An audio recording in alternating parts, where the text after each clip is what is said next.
Assalamualaikum warahmatullahi wabarakatuh. Selamat malam, kembali lagi di channel MTMA Depok. Kembali lagi gue di sini Ferry sebagai host, dan gue juga di sini nggak sendirian. Gue di sini ditemani sama hostnya Andi dan Kang Asep. Saat ini gue lagi di tempat Backjul, yaitu Basecamp MTMA Bogor. Lagi mengadakan acara bersama bukber bareng santunan anak yatim. Dan ya selepas acara kita kembali podcast lagi ya, biar lebih produktif. Mantap. Oke. Gak perlu lama lagi, kita perkenalan diri kali aja ya. Samping gua udah ada moderator nih, Narsum dari Jakarta nih. Ayo, Kang Asep, gimana kabarnya kamu? Alhamdulillah. Baik ya. Udah lama ketemu nih ya? Udah lama kita, berapa tahun ya? Sejak pandemi. 3 tahun. Kita belum ketemu, iya. 2 tahun. Luar biasa. Kenalan diri dong, siapa dan dari mana? Oh iya, selamat malam semuanya. Terutama ke membernya MTMA Depok ya. Mungkin kalau yang udah lama sih mungkin ada yang kenal, kalau yang baru-baru mungkin belum kenal ya. Saya Kang Asep dari MTMA Jakarta. Terus awal di MTMA gimana bang? Dari tahun awal di masuk ke MTMA, bisa kok bisa sih masuk ke MTMA Jakarta awal gimana itu? Awal mula. Awal mulanya. Asal dari Iya, dari mana kok bisa kenal sama Jakarta? Iya. Oh gitu. Oke. Jadi gini, karena basic saya emang terus terang hobi jalan-jalan ya. Oh, traveling. Nah, traveling, jalan-jalan, touring, apa aja lah yang berbentuk hiburan untuk di alam ya. Saya geluti terus, cuman selama ini masih solo ya. Solo traveling. Solo traveling, solo touring. Oh, touring. Jadi saya pas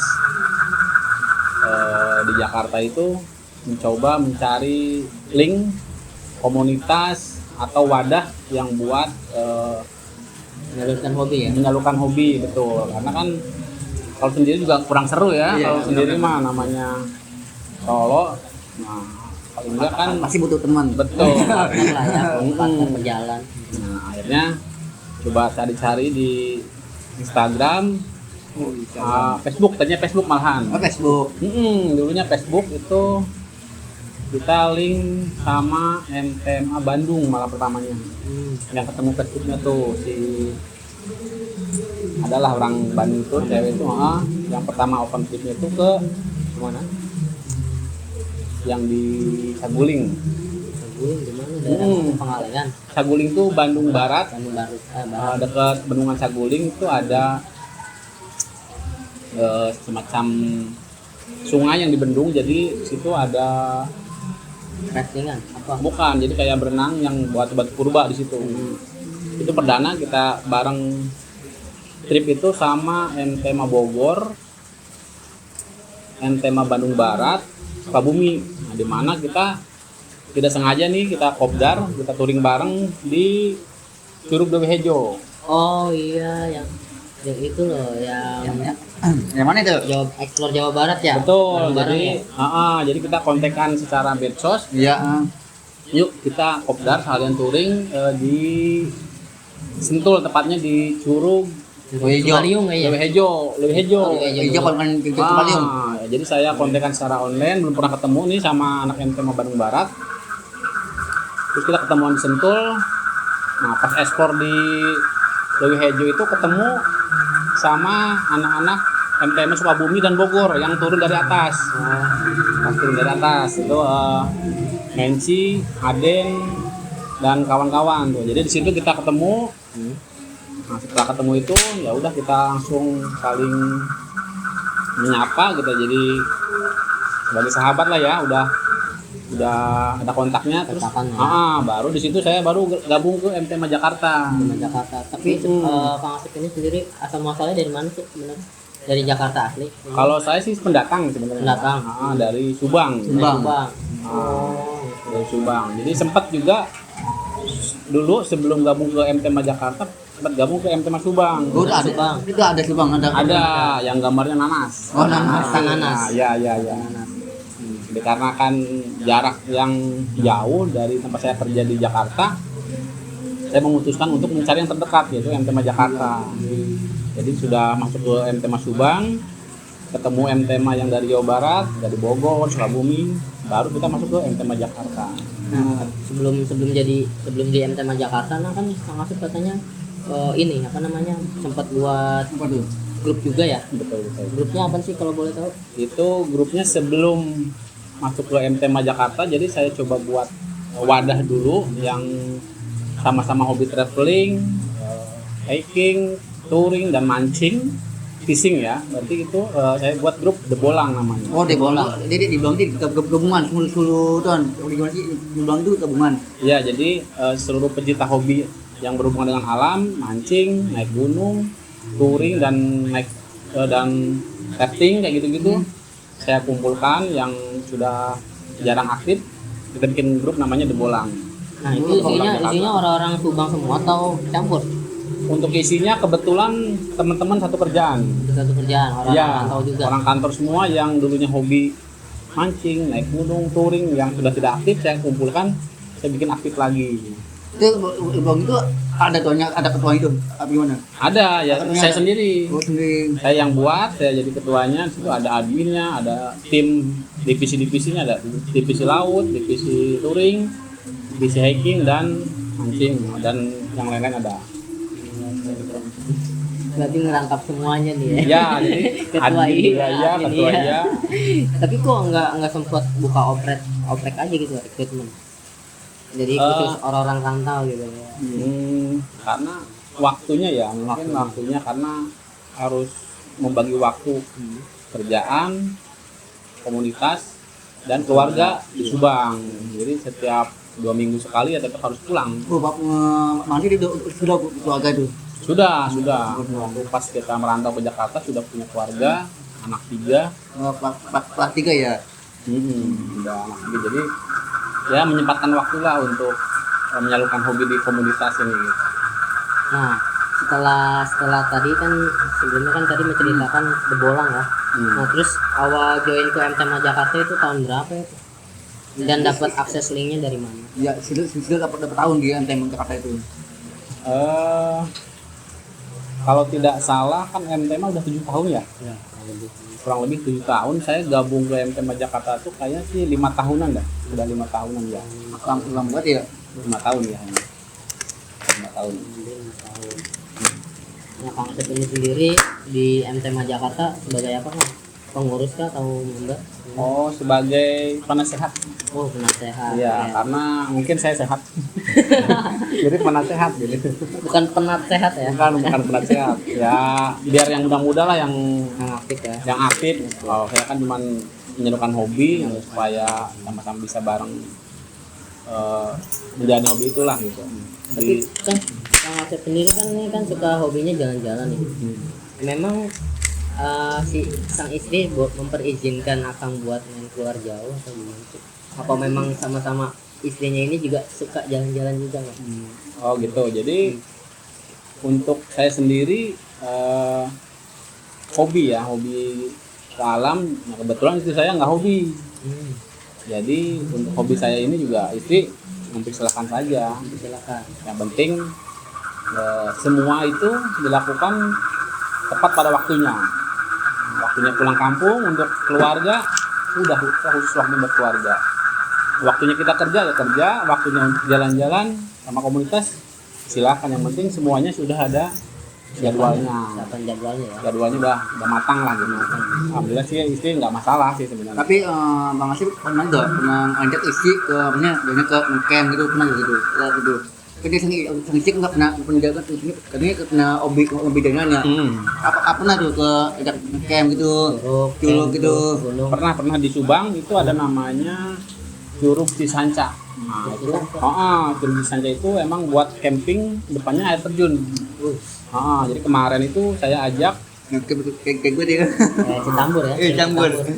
ya gitu, kayak Tambur. Jadi di situ saya ajak anak istri, keluarga dan teman-teman. Kemarin saya ajak ya sekitar 10 orang kayak sih. 3 keluarga apa 4 keluarga ya. Jadi tinggal nap tuh. Nginep di tenda. Tenda. Pernah. Terus diajak ke Pulau Seribu juga pernah, ke Pulau Pari. Ya kalau untuk ekspor Subang sih ya hampir semua udah ya. Variator udah belum? Udah. Wih, Itu enak mah. banget tuh variator. Terus pendapat isi gimana? Kan isi kan mereka nontonnya tuh. Kasih gimana? Anak juga nih kan gitu. Pendapat isi gitu. Saya pas komen dulu. Kalau istri sih pas diajak camping itu ya biasa aja sih. Biasa aja. Cuman ya selama masih aman ya, ada listrik, ada tempat sholat, menunjang untuk kebutuhan ibadah juga kan. Kita Iya. sambil jalan-jalan ibadah nggak ketinggalan, itu dia nggak masalah. Jarang untuk nginep gitu, untuk liburan bareng itu jarang. Jadi kebanyakan kita liburnya yang one day trip. Oh, one day trip. Pas libur lebaran panjang, udah kita mau kemana nih? Mau ke Lembang, mau ke Sukabumi. Pernah paling ya main ke rumah teman sambil silaturahmi di Bandung nih. Nanti kita nginap, kita makan bareng, masak bareng, nanti kita jalan-jalan ke kebun teh. Jadi ada jalan-jalannya, ada silaturahminya. Nah, itu. Itu yang Juga kita salah satu lakukan. buat memperpanjang silaturahmi, umur, rezeki. Iya, iya. Ya kan? Katakan temannya. Betul.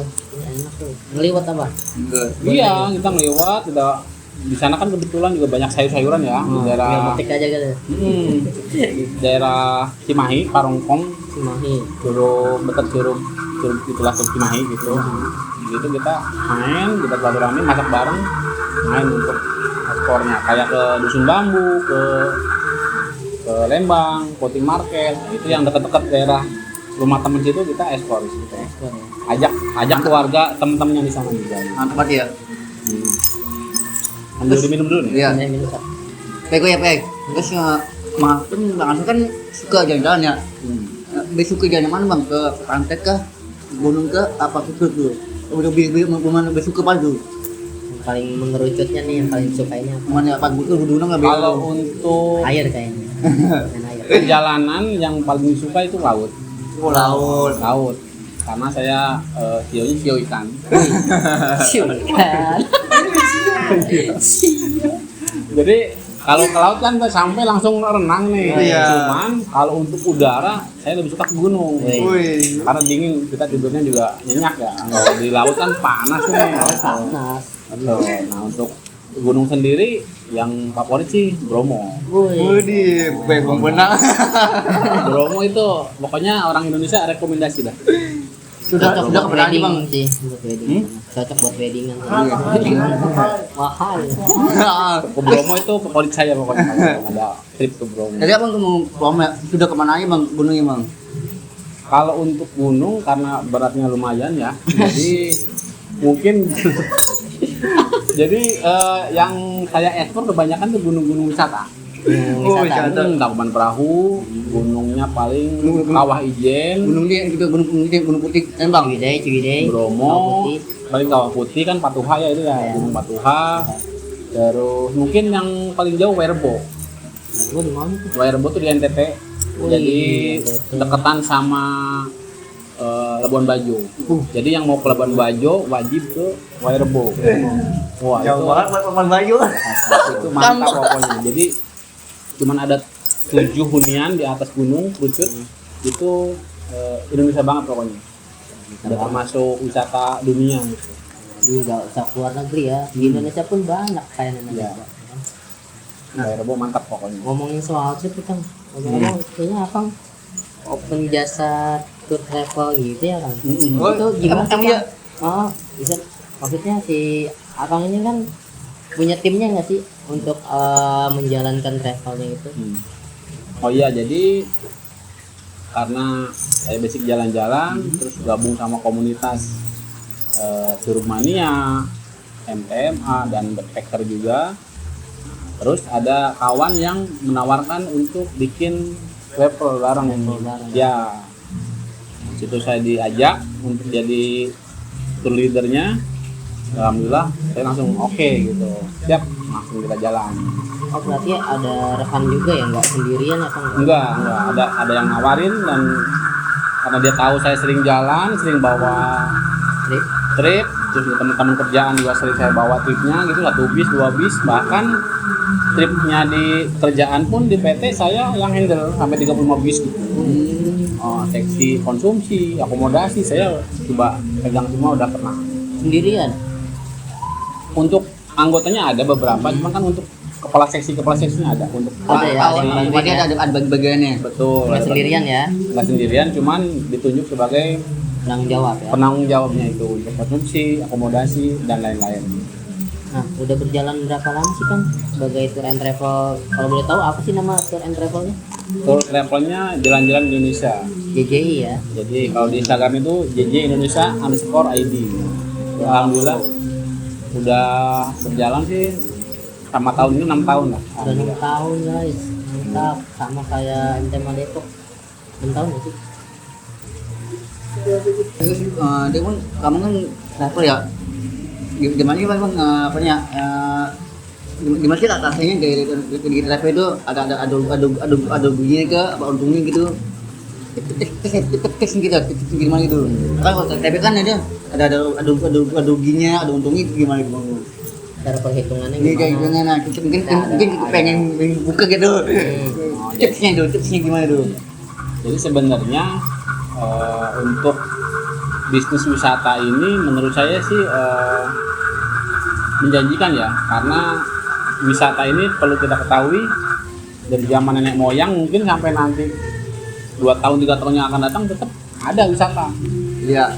Jadi menurut saya sih yang ya menjanjikan lah, karena kemarin sempat covid aja ya, jadinya sedikit ya terhambat lah, menurun gitu ya, tapi tetap jalan, cuman nggak sebanyak kalau kita nggak pandemi ya. Tapi kalau untuk normal sih alhamdulillah lah, jadi bisa buat kerja sama tambah juga di travel juga Ada tambahan. ada tambahan lah ya, Namanya sampingan. sampingan. Kalau untuk untung rugi sih 90% untung ya. Mungkin kalau ruginya apabila terjadi bencana alam. Iya. Bencana alam misal kita lagi di jalan terus Ban bocor gitu gimana? buka, jadi contohnya kayak Ada booking ya Kang. kayak kita udah booking terus misalkan ada gunung meletus, nah, ada banjir bandang, otomatis kan trip kita cancel. Nah, dan sebagian itu ya kita kembalikan, uang yang sudah masuk kita kembalikan, sebagai tanggung jawab, tapi nggak 100% ya. Iya. Tapi dapat refundnya itu dari wisata sananya atau dari Akang sendiri yang kebijakan itu, yang ngeluarin kebijakan itu, refund kembaliin uang? Kebijakan bareng-bareng. Oh bareng-bareng. Jadi kita juga kan kerjasama sudah lama sama yang tempat wisata itu, penginapan, mobil, semuanya kita udah kerjasama lama. Jadi apabila terjadi hal seperti itu, ya sama-sama kita nggak mau untung sendiri, rugi sendiri, kita bareng-bareng. Jadi misalkan bisa di cancel. Oh iya. Kayak gitu tuh ada yang kecewa nggak sih? Maksudnya kan ada penjelasan tuh ya, penjelasan kayak ini dikembalinya berapa persen gitu, kok segini doang nggak full, apakah ada kayak gimana gitu? Sebenarnya kalau kejadian alam itu kita udah dikasih di keterangan ya. Jadi di keterangan itu keterangan rundown acara itu ada keterangan apabila terjadi bencana alam pihak travel tidak ada tanggung jawab. Jadi hangus pun tidak ada masalah sebenarnya, karena alam itu semua orang pasti nggak bakal ada yang tahu. Iya. Hanya yang di atas yang tahu. Iya. Jadi kita kasih keterangan note di situ apabila terjadi bencana alam uang hangus, semuanya hangus. Tapi kita kan tetap harus memberikan pelayanan dong. Nah, jadi putusannya kerjasama sama homestay di sana, kerjasama sama mobil, pemilik mobil yang menyediakan transportasi, kita kerjasama. Gimana kalau kita undur di tanggal yang berbeda? 90% tim yang saya di lapangan di sana yang udah sama, oke, tidak ada masalah. Contohnya terjadi waktu yang terakhir nih, pandemi pertama sudah beres, Ya.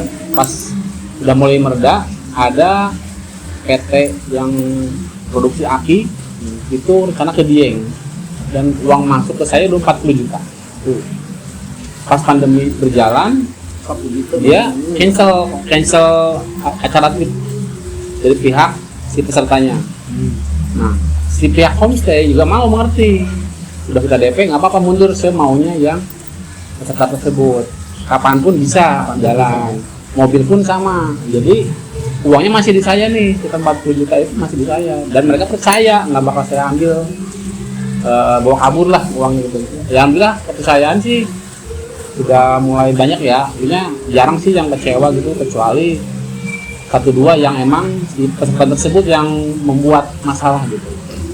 Gitu sih Kang untuk penjelasannya sih. Ini cara Tadi yang cara tadi perhitungannya gimana sih, cara buat estimasinya gitu, kalkulasinya gitu, misalnya ke busnya harus sekian, terus ke wisatanya harus sekian, terus makannya harus sekian, gimana sih cara manage keuangannya itu?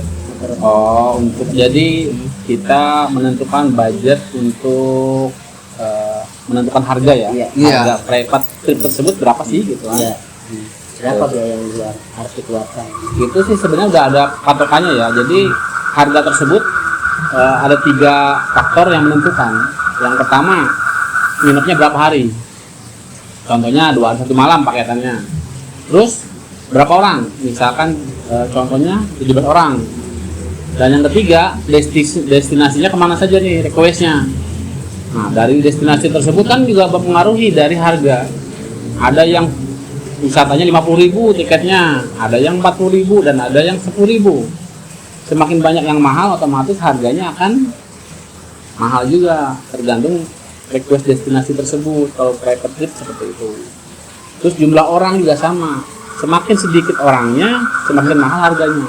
kalau semakin banyak murah. Betul. Jadi ini kan 5 orang pakainya Avanza. Iya. 13 pakainya HS, 17 pakainya Elop, dan misalkan 50 orang pakainya bis. Jadi semakin banyak pesertanya semakin murah harganya. Gitu. Nah, lu bisa tuh ngadain apa trip pakai jasanya Kang Asep, Boleh tuh. ya kan? Nah, lu cari dah tuh pesertanya dari mana, ntar lu bisa mengkalikan sama Asep soal harga. Kalau gitu gua misalnya Mas saya nggak mau ada nanti nih. Itu ada coba apa bonus gitu. Oh ada. Biasanya kan ada 10 orang nih. Bonus 1 orang gitu. Kita bayar ada gitu Bang. Aing bonus buat lu doang. Iya, gitu ada 10 orang nih. Bonus 1 orang gitu gratis gitu. Kita ngajak kan gitu yang bawa. Jadi gini, untuk masalah fee, Iya, fee itu. untuk yang marketing kita sekarang tuh ada 2. Satu, fee marketing di luar tim kita, tim JJI. Itu dapatnya 5%. Dapat 5%. Dari 1 orang. Sama, misalkan ada 10 orang jadi sama di total 5% dapatnya tetap. Iya. Itu kalau di luar tim JJI Indonesia. Tapi kalau misalkan bergabung sama tim JJI Indonesia, jadi tim di bawahnya gitu, Iya. itu dapatnya 15% dari keuntungan. Nanti dibaginya per tahun. Itu marketing saja itu. Jadi di mana 4 tahun itu gimana tuh? Jadi keuntungan kita selama 1 tahun, Iya. kita dapat order setiap bulan dapat. Nanti keuntungannya digabungin selama setahun, dapatnya 15% dari total keuntungannya. Berarti kita nerimanya setahun bukan kan? Tahunan. Tahunan kan? Oh, tahunan dapatnya. Tahunan gitu. Jadi ada 2 marketing fee, cuman freelance biasa ya nanti 5%. Yang ke dalam 5%. Kalau dari timnya JJI di bawahnya semuanya dapat 15% gitu. Tapi itu sama, yang itu 5% itu per tahun dapatnya? Apa langsung? Beda. Jadi kalau yang freelance cuman bantu marketing saja 5% langsung cash setelah pembayaran. Tapi kalau gabung di JJI tersebut dapatnya ada 2 sebenarnya. Jadi 15% tahunan bayarnya dan dapat uang fee marketing untuk private trip itu 5%. Di double nih, yang 4% yang di tahunan, Iya. yang 5% langsung cash. Jadi keuntungannya double kalau kita gabung di travel tersebut, jadi tim. Gimana sih Kang caranya kita buat supaya jadi masuk salah satu tim apa nih travelnya? Kita harus tahu link kah wisata misalnya di pulau atau di curug atau misalnya di gunung, atau mungkin misalnya kita belum ada pegangan link misalnya untuk wisata tapi kita pengen gabung jadi timnya Kang, gimana Kang? Iya, Ada salah satu biasanya kita persyaratan belum ada pengalamannya kayak gitu ya. Pengalamannya kita gitu. Jadi syaratnya sih sebenarnya mudah. Yang pertama kita ada kejujuran, Iya. yang kedua ada kemauan. kemauan untuk belajar marketing maupun belajar jadi tour leader. Tour leader itu untuk penanggung jawab perjalanan dari berangkat sampai pulang lagi, itu juga harus punya kemauan untuk memimpin sebuah trip dari Jakarta misalnya ke Jogja, balik lagi ke Jakarta lagi, itu biar memastikan perjalanan itu lancar dan happy, yaitu memerlukan kemauan yang tinggi dari seseorang tersebut. Harus mau repot juga ya. Betul. Harus capek juga.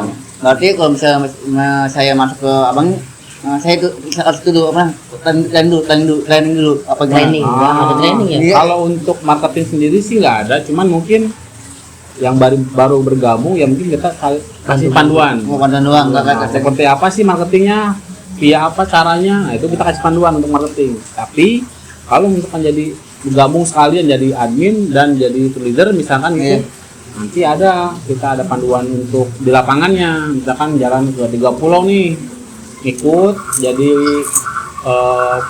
PL pendamping. Nanti yang kedua jalan sendiri sambil kita awasin, yang ketiga nanti jalan sendiri. Nah, selama 3 kali tes itu setelah lulus baru dinyatakan berhasil, nanti kita baru ekspor ke luar Jakarta. Kalau misalnya nih dari tim leader abangnya gagal nih, ini gimana bang gagal? Ini Jakarta ke Jogja nih, nggak sukses gitu, gagal dia, tim bikin gagal, gimana bang? Oh jadi Jadi demikian nih, nggak lancar perjalanannya. lancar gitu ya. Jadi setiap tour leader yang bertugas ke suatu destinasi dan bawa rombongan, Iya. itu tim pusat akan memantau selama perjalanan itu berjalan. Jadi kalau menemukan kendala di jalan, akan konsultasi sama pusat nih. Gimana menangani banjir? Gimana cara menangani gunung meletus? Gimana kita antisipasinya, plan A dan plan B-nya udah ada. Plan A-nya gagal, kita harus ambil plan B.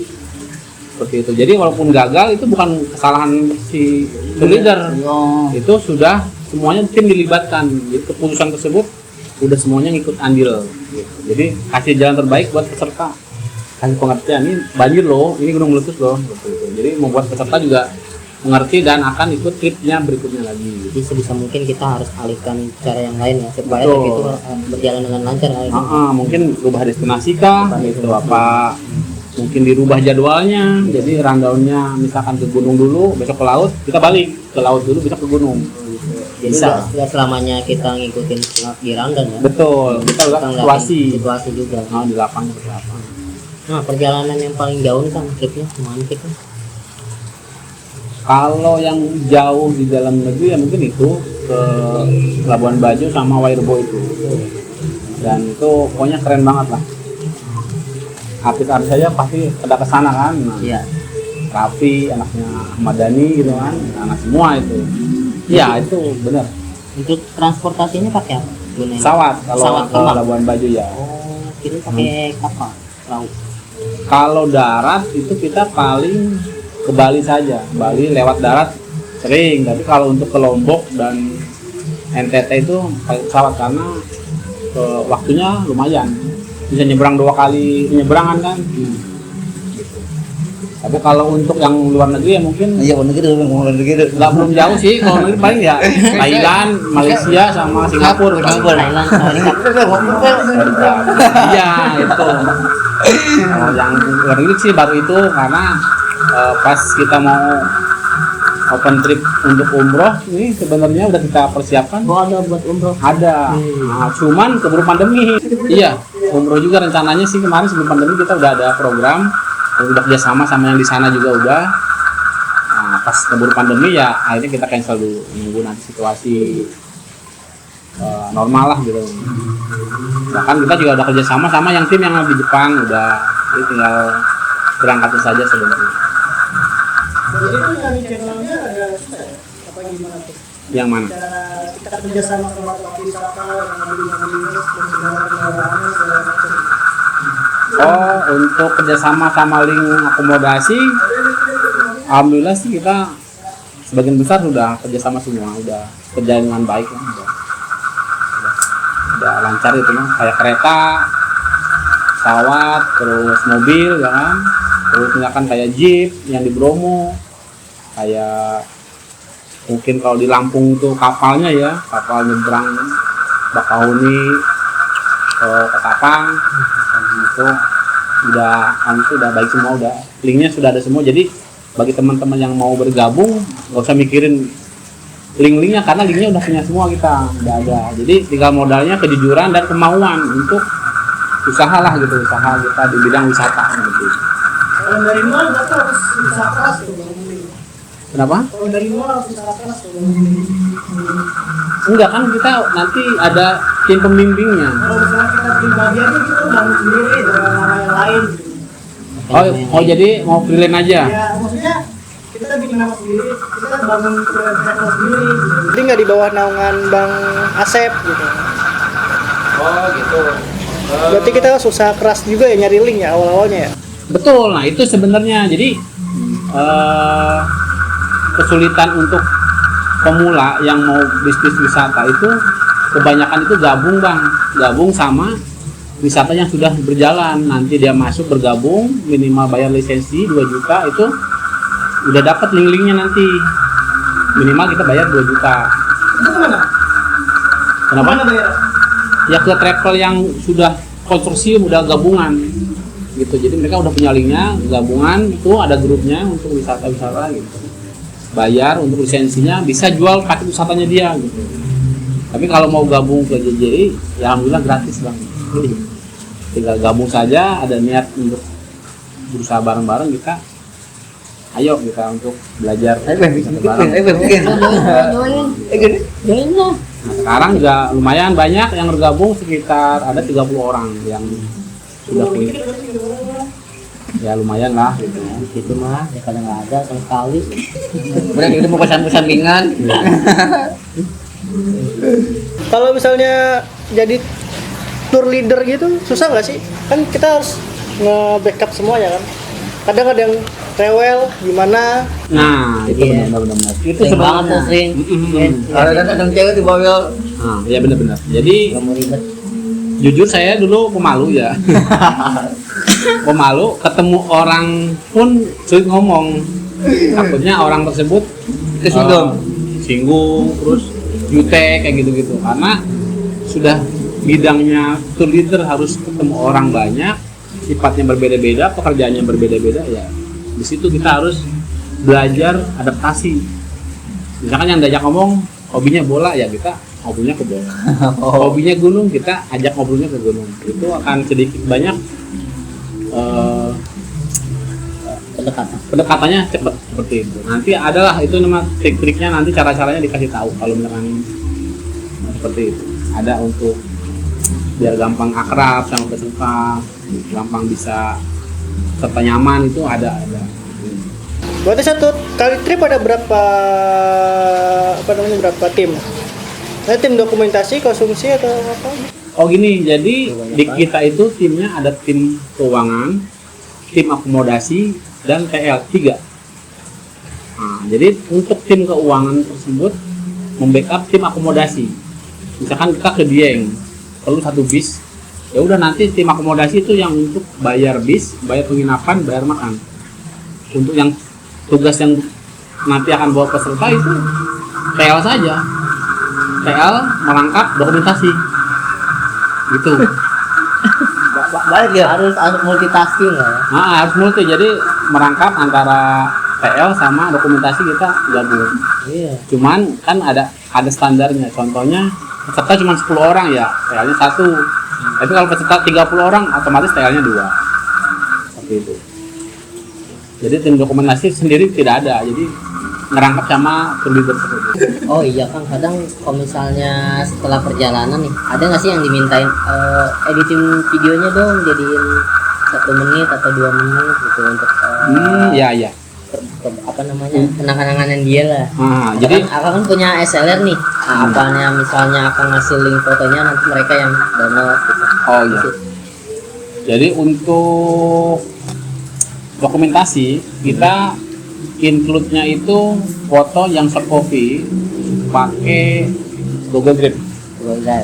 Google Drive. Jadi nanti H+2 dari tanggal trip kita akan kasih foto-fotonya via link Google Drive. Tapi untuk foto-foto yang di HP mah mungkin langsung lah ya dikirimin di grup Open Trip gitu. Iya. Kalau untuk video tersebut kadang ada yang minta, kadang juga kita siapkan untuk video. Kalau untuk edit mah semua sih udah pada bisa ya. Jadi nggak ada khusus yang siapa yang edit enggak. Jadi kadang-kadang siapa yang bertugas kalian bantuin edit dikit 2 menit gitu. Berarti kembalikan link ke peserta siapa yang bisa ngedit? Enggak, Iya. ke TL yang bertugas. TL. Oh. Iya. Kalau misalkan ada yang nggak bisa, TL-nya mungkin dioper ke yang bisa. Nggak apa-apa, itu bisa langsung otomatis sih udah itu aja. Oke juga. Oke, gimana? Nah, itu dia keseruan dari cerita Kang Asep. Bagaimana awal muasalnya dia dari mana, terus kesehariannya gimana, terus dia siapa sih sebenarnya? Yang udah tahu kan.